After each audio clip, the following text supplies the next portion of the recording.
আসসালামু আলাইকুম ওরহমতুল্লাহি ওবারাকাতু। সুপ্রিয় শিক্ষার্থীরা, আজকে তোমাদের জন্য যে ক্লাসটি নিয়ে এসেছি এটা অত্যন্ত গুরুত্বপূর্ণ একটি ক্লাস। অর্থাৎ সি এর উচ্চারণ কখন দন্তস্বর মতন হবে অর্থাৎ স্বর মতো হবে এবং কখন ক হয়। ঠিক আছে, আজকে আমরা জানবো সি এর উচ্চারণ কখন দন্তস্বর মতন হবে অর্থাৎ স্বর মতন হবে এবং কখন কর মতো হবে। তো এটা কিন্তু একটা খুবই গুরুত্বপূর্ণ বিষয়, আমরা হয়তো অনেকেই সেটা জানি না। তো আজকে যদি ভিডিওটা আমার মনোযোগ সহকারে দেখো এবং সেটা ভালো করে শ্রবণ করো, আমি আশা করতে পারি এটা নিয়ে তোমাদের আর কোনো সময় কোনো প্রবলেম হবে না। তোমাদেরকে কখনো এই জিনিসটা ভাবতে হবে না যে কখন কর মতো উচ্চারণ হবে সি, কখন বা চর মতো উচ্চারণ হবে, কখন বা তালে বস্বর মতো উচ্চারণ হবে। তো আমি আর দেরি করতে চাচ্ছি না, একটু মনোযোগ সহকারে দেখো। আশা করি এই ভিডিওটা তোমার ভবিষ্যতের জন্য খুবই কাজে আসবে। দেখো, আমরা প্রথমে দেখব সি এর উচ্চারণ কখন দন্তস্ব এবং কখন ক হয়। ঠিক আছে, তো দেখো আমি এখানে প্রথম ধাপে লিখেছি, দেখো যে ই আই ওয়াই। দেখো ই আই ওয়াই এর আগে সি থাকলে তার উচ্চারণ দন্তস্বর মতো হবে। কি লিখলাম, কি লেখা আছে? ই আই ওয়াই এর আগে।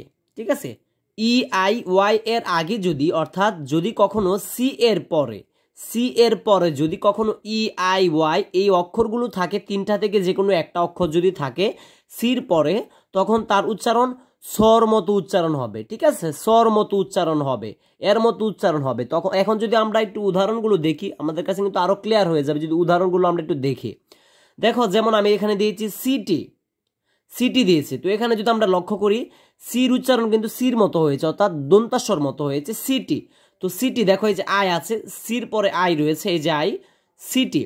তারপরে যদি আমরা দেখি সিনেমা, সিনেমা, তো এই সিনেমার ক্ষেত্রেও দেখো সির পরে কিন্তু আই রয়েছে, সেই কারণে কিন্তু এটা সিনেমা হয়েছে আমাদের সংজ্ঞা অনুযায়ী। তারপর দেখি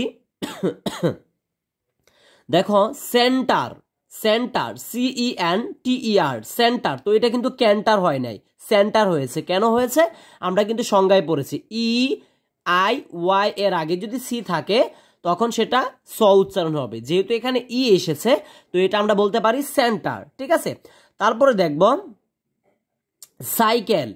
দেখো CYCLE, সাইকেল, তো এখানে দেখো সির পরে ওয়াই এসেছে, অর্থাৎ এ ওয়াইটা এখানে এসেছে, যে কারণে আমরা বলতে পারি এটা উচ্চারণটা কি হবে। ঠিক আছে, তার মানে কি এটার উচ্চারণটা কি হবে, স্বর মতন উচ্চারণ হবে, সাইকেল। এখন মূল কথা হলো, আমি তোমাদেরকে এখানে একটা দুইটা তিনটা চারটা, মাত্র চারটা উদাহরণ দিয়ে দিয়েছি, কিন্তু তোমাদের মূল টার্গেট থাকবে যে তোমাদের মাথায় রাখতে হবে ই আই ওয়াই এই যে তিনটা অক্ষর রয়েছে, আমি দেখো বর্ডার করে দিলাম, এই তিনটা অক্ষর ই আই ওয়াই, এই তিনটা অক্ষর যদি কখনো সির পরে আসে তখন সেটা অবশ্যই অবশ্যই মাথায় রাখতে হবে, সেটার উচ্চারণটা কিন্তু স্বর মতো হবে। তো আশা করি তোমরা এটা বুঝতে পেরেছো। তো আমরা 1 নাম্বার স্টেপ শেষ করলাম। তারপরে দেখব কখন সি এর উচ্চারণ কখন কর মতো হয়, সি এর উচ্চারণটা কখন কর মতো হবে, এখন আমরা সেটা দেখব। তো দেখো, এগুলো কিন্তু মুখস্থ করতে হবে একদম। এ ও ইউ আর এল টি এর আগে, ঠিক আছে, এর আগে যদি কখনো সি থাকলে তার উচ্চারণ ক এর মতো হবে। অর্থাৎ সহজভাবে বুঝো যে মূল কথাটা হলো, যদি কখনো সি এর পরে এ, অর্থাৎ কখনো যদি সি এর পরে এ ও ইউ আর এল টি থাকে, তখন আমাদের মাথায় রাখতে হবে সেটার উচ্চারণটা কিন্তু কর মতো হবে, মানে কের মতো হবে। তো আমরা যদি একটু উদাহরণগুলো দেখি তাহলে আমাদের কাছে অনেকটা সহজ হয়ে যাবে। তো আমরা উদাহরণগুলো এখন দেখব। যেমন দেওয়া আছে এখানে কাম দেওয়া রয়েছে, ক্যাট দেওয়া আছে, কাপ দেওয়া আছে, কোল্ড দেওয়া আছে। ঠিক আছে, তো আমরা একটু লক্ষ্য করলে দেখতে পারবো সির পরে ও এসেছে, সেই কারণে এটা কিন্তু ক্যার মতো উচ্চারণ হয়েছে। দেখো উদাহরণে কিন্তু ও সির পরে এসেছে। তারপরে দেখো ক্যাট লেখা আছে এখানে CAT, ক্যাট, তো এই ক্যাটের ক্ষেত্রেও দেখো সির পরে এ এসেছে, যে কারণে এটার উচ্চারণ কিন্তু কর মতো হয়েছে, মানে ক্যার মতো হয়েছে। তারপরে দেখি কাপ CUP, কাপ, কাপের ক্ষেত্রেও দেখো যে ইউ যে রয়েছে সেই ইউটা কিন্তু আমরা সংজ্ঞায় পড়েছি, ইউ থাকলে কিন্তু সেটার উচ্চারণ যদি তার আগে সি থাকে অবশ্যই সেটা ক বা কের মতো হবে। তারপর দেখো কোল্ড লিখেছি, COLD, কোল্ড লিখেছি। তো এখানে কিন্তু ও রয়েছে, দেখছো এখানে কিন্তু ও রয়েছে, সির পরে ও রয়েছে, তার মানে কিন্তু এটা উচ্চারণ ক বা কের মতো হবে। তার মানে আমরা কি বুঝতে পারলাম, যদি কখনো, মূল কথা হলো এখানে আমি কয়টা, মাত্র 4টা উদাহরণ দিয়ে তোমাদেরকে বুঝিয়েছি, মাত্র 4টা ওয়ার্ড লিখে। তোমাদের মূল কথা থাকবে বা তোমাদের মূল টার্গেট থাকবে, যদি তোমরা কখনো সির পরে AOURLT কোনো লেটার দেখো সি এর পরে, অবশ্যই তোমাকে মাথায় রাখতে হবে সেগুলোর উচ্চারণ কিন্তু কের মতো হবে। আশা করি এটা বুঝতে পেরেছ। তো আমরা একটু আগে দেখো পড়েছিলাম আমরা EIO, দুঃখিত, EIY যদি কখনো সি এর পরে থাকে তখন উচ্চারণ কিন্তু অবশ্যই দন্ত স্বর মতো হবে, মানে স্বর মতো হবে যদি সির পরে EIY আসে। আর যদি কখনো আমরা সির পরে AOURLT দেখি বা আমরা পাই, আমরা অবশ্যই মাথায় রাখতে হবে সেটার উচ্চারণ কের মতো হবে। তো তারপরে আমরা চলে যাই সবার শেষে যে স্টেপটা রয়েছে, ভেরি ইম্পর্টেন্ট একটা বিষয়, এটা তোমাদের ভালো করে বুঝতে হবে। এটা যদি তোমরা ভালো করে না বুঝো, তোমরা কিন্তু পরীক্ষায় আনসার করতে পারবে না। ঠিক আছে, আমি বলবো যে এটা তোমাদের যখন তোমরা ভার্সিটি পরীক্ষা দিবা বা বিভিন্ন চাকরি পরীক্ষা থাকবে, তখন কিন্তু তোমাদের এই 3 নাম্বার প্রশ্নটা বেশি করার সম্ভাবনাটা থাকবে, কারণ এটা একটু ব্যতিক্রম। ঠিক আছে, তো ব্যতিক্রমের জন্যই কিন্তু তোমাদের পরীক্ষা এটা আসতে পারে। তো তোমাদের ব্যতিক্রমটা একটু ভালো করে বুঝতে হবে, একটু ধৈর্য সহকারে আমার ক্লাসটা একটু ধৈর্য সহকারে দেখো। সি নাম্বারটা বুঝতে পারলে অবশ্যই তোমাকে কখনো এটা কেউ আটকাতে পারবে না।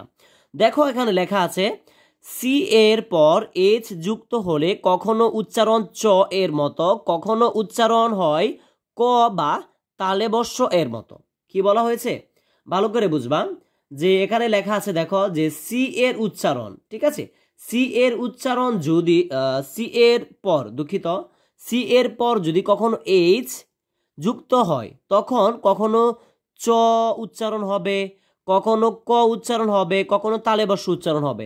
এখন আমাদের কথা হলো যে কখন সির পরে যদি এস থাকে কখনো ক উচ্চারণ হবে, কখনো চ উচ্চারণ হবে, কখনো তালেবস্য উচ্চারণ হবে। তো এটা আমরা কিভাবে বুঝবো? তো এটাও তো আমাদের বুঝতে হবে, তাই না? কোনো একটা কারণ থাকবে যে সেই কারণের জন্য এটা কর মতো উচ্চারণ হবে, তালেবস্যর মতো উচ্চারণ হবে, চর মতো উচ্চারণ হবে। তো এটা নিশ্চয়ই কারণ আছে। তো তোমাদের মাথায় রাখতে হবে, যখন সির পরে, ভালো করে বুঝবা, এটা আমি এখানে লিখিনি, ভালো করে তোমাদের বুঝতে হবে, যখন কখনো সি এর পরে এইচটা থাকবে, অর্থাৎ সে কথাটা মাথায় রাখতে হবে, সি এইচ যদি কখনো শব্দের সুরে অথবা শব্দের শুরুতে অথবা শব্দের মাঝখানে, ঠিক আছে, সি এইচ শব্দের শুরুতে অথবা যদি মাঝখানে থাকে, তাহলে আমাদের মাথায় রাখতে হবে সেটার উচ্চারণ চর মতো হবে। সিএইচ যদি কখনো শব্দের শুরুতে এবং শব্দের মাঝখানে থাকে, আমাদের মাথায় রাখতে হবে সেটার উচ্চারণটা চর মতো হবে। এখন চলো যে ক কখন উচ্চারণ হবে, সিএইচ থাকলে তো কর মতো কখন উচ্চারণ হবে। আমাদের মাথায় রাখতে হবে যখন কোনো শব্দ, এটা একটা বোঝার বিষয় রয়েছে, যখন কোনো শব্দ সেটা কিছু লতিন গ্রিক উৎস শব্দ হয়ে থাকবে, অর্থাৎ কিছু ইংলিশ শব্দ গ্রিক শব্দ থেকে যে ইংলিশ শব্দগুলো এসেছে, এমন যদি হয় যে যে শব্দগুলো গ্রিক থেকে এসেছে, তার আগে যদি গ্রিক থেকে যে শব্দগুলো এসেছে সেগুলো যদি সির পরে যদি এস থাকে, আমাদের অবশ্যই মাথায় রাখতে হবে কর মতো উচ্চারণ হবে। এটা আমি তোমাদেরকে এখানে ডিটেলস লিখে নিই, শুধু বলেছি, এটা ভালো করে মাথায় রাখবা। তারপরে যদি কোনো প্রবলেম থাকে তোমরা ডিসক্রিপশন বক্স চেক করতে পারো, এটা সম্পর্কে বিস্তারিত জানতে পারবে। ঠিক আছে, তারপরে দেখবো যে তালেবস্যর মতো কখন উচ্চারণ হয়। ঠিক আছে, সিএইচ যদি থাকে তখন তালেবস্যর মতো কখন উচ্চারিত হয়। তো এটাও কিন্তু ভেরি ইম্পর্টেন্ট, পরীক্ষায় আসার মতো একটা বিষয়, ভার্সিটি বলো বা বিভিন্ন চাকরি পরীক্ষা কিন্তু এটা থাকতে পারে। তোমাদের মাথায় রাখতে হবে সিএইচ কখন তালেবস্যর মতো উচ্চারণ হবে, অর্থাৎ সিএইচ কখনো তালেবস্যর মতো উচ্চারণ হবে। সেটা দেখো, সেটা উচ্চারণটা হবে হলো যখন কোনো শব্দ ফার্সি, অর্থাৎ ফার্সি থেকে ইংলিশ শব্দের মধ্যে যুক্ত হয়েছে, সেই শব্দটা যদি কখনো ইংলিশে লেখো, যেটা ফার্সি মূল উৎসটা ছিল ফার্সি, তখন সেটার উচ্চারণটা কিন্তু তালেবস্যর মতো হবে। তো আমরা এখন উদাহরণগুলো দেখবো, একদম ক্লিয়ার হয়ে যাবে। আমি আবারও বলছি, তোমাদের একদম ক্লিয়ার হবে। তারপরেও যদি কোনো জায়গায় না বুঝতে পারো কমেন্টে জানাতে পারো। এছাড়াও ডিসক্রিপশন বক্সে এটা বিস্তারিত তোমার কিন্তু দেওয়া থাকবে, তোমরা দেখে নিতে পারো। তারপরে যদি আমরা একটু উদাহরণগুলো দেখি, তারপরে তার মানে আমাদের কিন্তু একদম ক্লিয়ার হয়ে যাবে। যেমন চেয়ার রয়েছে, আমরা কি পড়েছিলাম, যদি কখনো শব্দের শুরুতে সিএইচ দেখি তো এটা কিন্তু সবসময় চর মতো উচ্চারণ হবে, আমরা একটু আগে পড়েছি। তারপরে দেখো এখানে লিখেছি ক্যারেক্টার লিখেছে সিএইচ, দেখো এটা কিন্তু লিখেছি যে উচ্চারণ হবে কিন্তু ক্যারেক্টার। ঠিক আছে, এটা অনেকটা বলতে পারো যে কেন ক্যারেক্টারটা হয়েছে, আমরা একটু আগে এটা পড়েছি। যদি কখনো কোনো শব্দর যদি সিএচ যদি আমরা দেখি, যখন কোনো শব্দ যদি লতিন গ্রিক উৎস থেকে আসে, অর্থাৎ গ্রিক উৎস থেকে যদি কোনো শব্দ আসে তখন সেটা কর্মত উচ্চারণ। তার মানে কি বুঝতে পারলাম যে ক্যারেক্টার শব্দটা গ্রিক শব্দ থেকে এসেছে। তারপরে দেখি আমরা এখানে কেমিস্ট্রি লিখেছি, দেখো কেমিস্ট্রি সেটাও কিন্তু সিএস থাকার পরেও কিন্তু কর্মত উচ্চারণ হচ্ছে। তার মানে কি আমাদের বুঝতে হবে এটা কিন্তু গ্রিক শব্দ থেকে এটা কিন্তু উৎপত্তি হয়েছে, যে কারণে এটা সিএস থাকা এখানে থাকার কারণে কিন্তু কের মতোই উচ্চারণ হচ্ছে। এগুলো আমাদের মুখস্থ করতে হবে, মুখস্থ না করলে আসলে আমরা বলতে পারবো না, কারণ এগুলো শব্দ অনেক রয়েছে, আমরা কয়েকটা মুখস্থ করতে পারলে কিন্তু হয়ে যাবে। তারপরে দেখি এখানে লেখা আছে মেশিন। মেশিন শব্দটা কিন্তু ফার্সি শব্দ থেকে এসেছে, মেশিন। ঠিক আছে, মেশিন শব্দটা কোন জায়গা থেকে এসেছে? ফার্সি শব্দ থেকে এসেছে, যে কারণে কিন্তু এটার উচ্চারণটা হবে তালেবস্যর মতো। ঠিক আছে, দেখো সিএচ এটা কিন্তু এখানে মাঝখানে এসেছে, এই যে সিএচ, এই সিএচ শব্দটা মাঝখানে এসেছে, তারপরেও কিন্তু সেটার উচ্চারণ তালেবাস্যর মতো হচ্ছে মেশিন। এটা কিন্তু মেকিন হয় নাই, হয়েছে মেশিন। তার মানে কি এই মেশিন শব্দটা ফার্সি শব্দ থেকে এসেছে।